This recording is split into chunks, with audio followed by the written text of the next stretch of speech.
I need lights! Marker! Roll camera! We have speed! Action!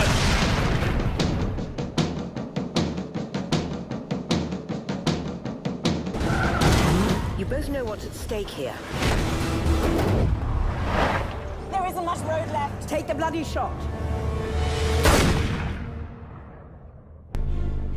What do you say about a man like that? 3 months ago, you lost the drive containing the identity of every agent embedded in terrorist organizations across the globe. 007 reporting for duty.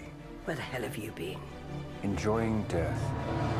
That's Daniel Craig returning once again as secret agent James Bond 007, and he just failed a mission when he got shot by one of his allies, no less, trying to retrieve a stolen computer disk that has a list of the identities of other British secret agents in the new film, Skyfall.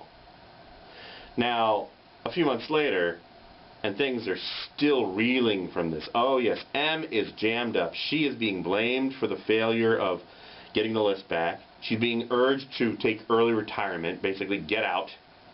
She refuses. No, she's not going to turn tail and run or just coldly go out into the dark. No, she's going to stay and resolve this problem. She's going to get that list back.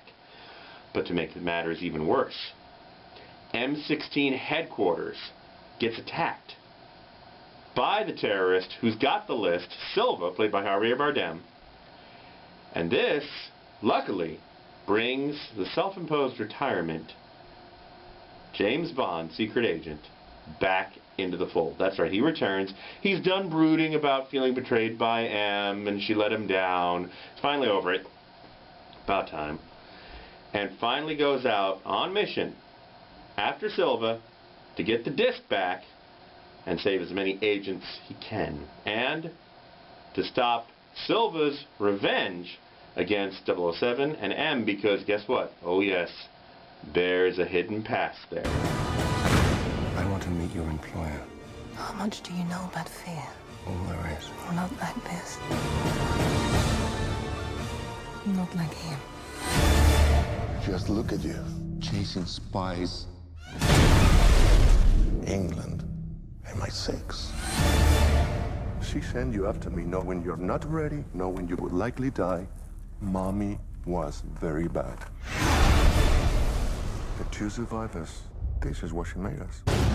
Everybody needs a hobby. So what's yours? Resurrection.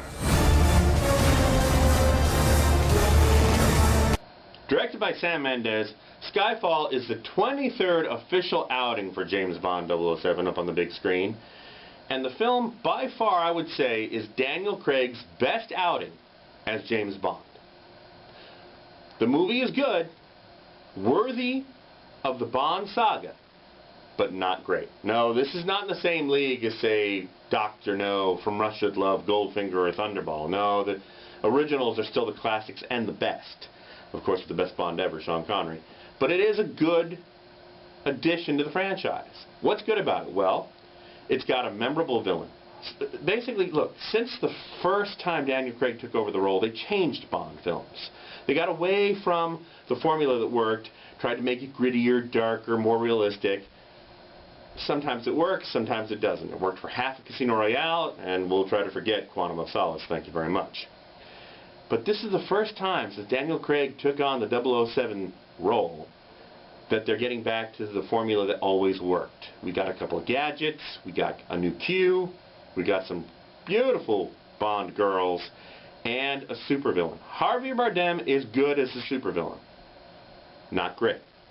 He's memorable, the most memorable villain that's gone up against Daniel Craig, but that's not saying a lot because the villains have been lacking in the Daniel Craig outings as Bond.